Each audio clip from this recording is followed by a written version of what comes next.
Have you ever wondered where Portugal's roots lie and why the term Luso is so significant? Welcome to the fascinating tale of Lusitania, the ancient region that would, in time, become modern Portugal. In the prehistoric times, the Iberian Peninsula was home to a diverse tapestry of cultures. Among the earliest settlers were the Iberians, a people known for their intricate stone and metalwork. Their art and craft were a reflection of their deep connection with nature and their understanding of the world. As centuries passed, the Celts arrived. They brought with them their unique traditions, including a powerful oral storytelling culture and a unique pantheon of gods. The Celts and Iberians intermingled, giving birth to the Celtiberians, a group that blended the best of both cultures and created a distinctive identity of their own. Among the Celtiberians emerged a figure of great historic importance, Viriatus. A shepherd-turned-warrior, Viriatus was renowned for his tactical brilliance and his unyielding resistance against the Roman Empire. He was in many ways the embodiment of Lusitanian bravery and resilience, a beacon of hope in a time of uncertainty and conflict. But the story of Lusitania is not just about its people and their leaders. It's about a land that nurtured them, a land rich in resources and beauty, a land that was the stage for their triumphs and trials. Lusitania, with its rolling hills, lush valleys and sparkling rivers, was not just a geographical entity, but a crucible where identities were forged and histories were written. The Iberians, Celts and Celtiberians might have lived in different times, but they all contributed to the rich tapestry that is Lusitania's history. They left indelible footprints on the sands of time, footprints that would shape the destiny of the region and its future inhabitants. So, this is where it all began, with the Iberians, Celts and Celtiberians shaping the early beginnings of what would eventually become Portugal.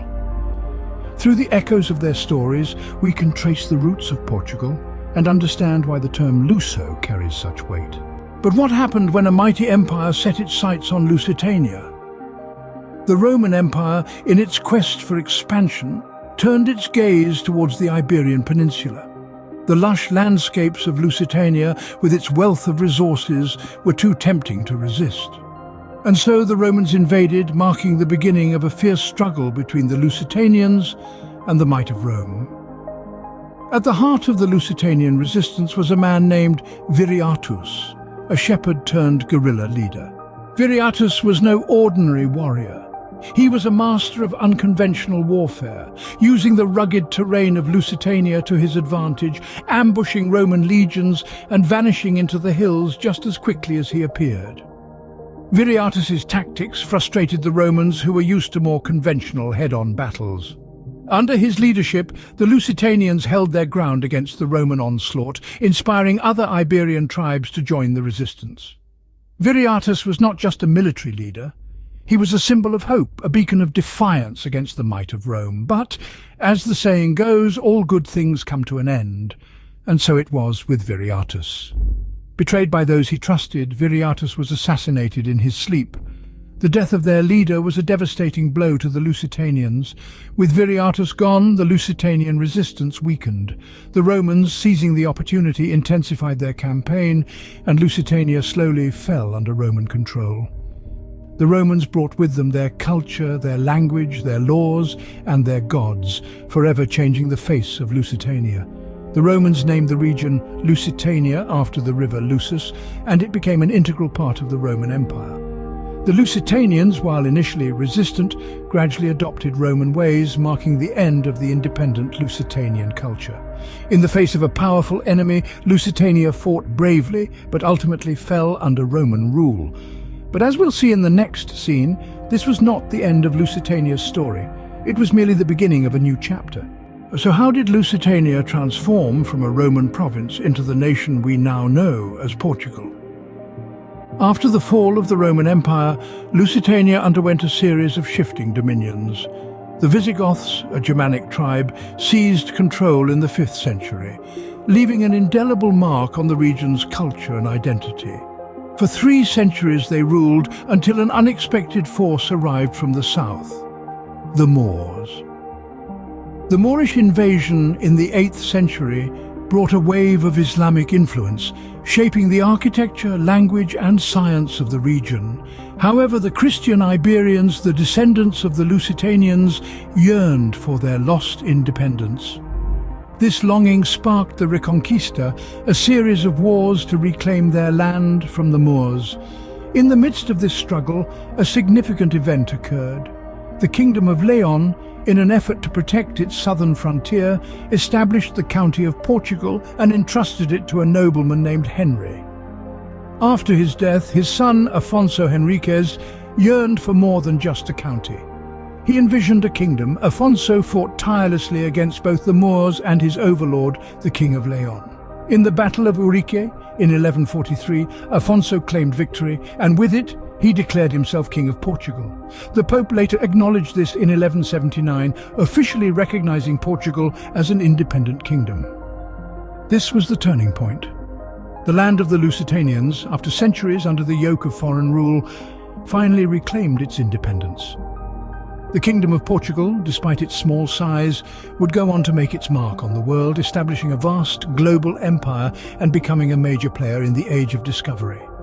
The spirit of the Lusitanians, embodied in figures like Viriatus, lived on in the Portuguese. The name Luso, derived from Lusitania, is still used today to refer to the Portuguese. Their epic history is immortalized in Luis de Camões's poem The Lusíads, which draws its title from Lusitanos, the Latin term for the Lusitanians. From the ashes of Lusitania, the phoenix of Portugal rose, standing as a testament to the resilience and determination of its people. So what does Lusitania mean to Portugal today, you might wonder? To fully grasp the answer, we must delve into the world of language and literature. The term Luso is widely used to refer to the Portuguese people and aspects of Portuguese culture. It's not just a mere label, but a term steeped in history, bearing the weight of a civilization that once stood strong against the might of Rome. Now let's take a literary detour. The term Luso holds a significant place in one of Portugal's most treasured literary works, the Lusíads by Luis de Camões. This epic poem, a cornerstone of Portuguese literature, is a celebration of the country's age of discovery. Within its verses, Camões uses Luso as a synonym for Portuguese, weaving a narrative that bridges the past and present, linking the heroic exploits of the ancient Lusitanians to the adventurous spirit of the Portuguese explorers. The term Lusitanos also holds a special place in Portuguese identity. It harks back to the warrior spirit of the ancient Lusitanians led by Viriatus, a figure of resilience and resistance. This term isn't just a historical reference, it's a symbolic representation of the enduring spirit of the Portuguese people, a testament to their resilience, their adaptability, their unyielding spirit in the face of adversity. The term Lusitanos also draws a fascinating parallel with the Greek hero Odysseus. Just as Odysseus is known for his cunning, intelligence and resourcefulness, the Lusitanians too were known for their strategic prowess in warfare and their ability to adapt and survive against formidable odds. In essence, the term Luso and Lusitanos are more than mere words. They are symbolic vessels carrying the legacy of Lusitania forward. They remind the Portuguese of their rich history, their heritage, their indomitable spirit and their cultural identity. Through the term Luso and its usage in literature and everyday language, the legacy of Lusitania endures, reminding us of Portugal's rich and vibrant past. By embracing this legacy, Portugal pays homage to its ancestors and the land that shaped its destiny.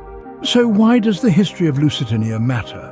We've journeyed from the origins of Lusitania, where the Iberians, Celts and Celtiberians wove a rich tapestry of culture and tradition. We've stood side by side with the legendary Viriatus, the shepherd-turned-warrior, who valiantly led the Lusitanians in their struggle against the mighty Roman Empire. We've grieved at the treachery that led to Viriatus's death and felt the weight of the Roman occupation that followed. Yet the spirit of Lusitania endured, its people resilient, its culture indomitable. This spirit would later breathe life into the transformation of Lusitania into modern-day Portugal. The spirit of Lusitania continues to echo across the ages, reaching us even today. The name Luso, a term still used to refer to the Portuguese, is a living testament to Lusitania's enduring legacy. This legacy is also immortalized in the epic poem The Lusíads by Luís de Camões, where he references the Lusitanos as a nod to the Portuguese, reminding us of our shared connection with the past. Our journey doesn't end here, for the story of Lusitania is not confined to the pages of history books. It's etched in the hearts of the Portuguese people. It's woven into the fabric of their culture, and it's reflected in the nation's vibrant spirit. The story of Lusitania is a saga of resilience, of transformation, and of enduring legacy. In the end, the history of Lusitania matters because it's a part of who we are today.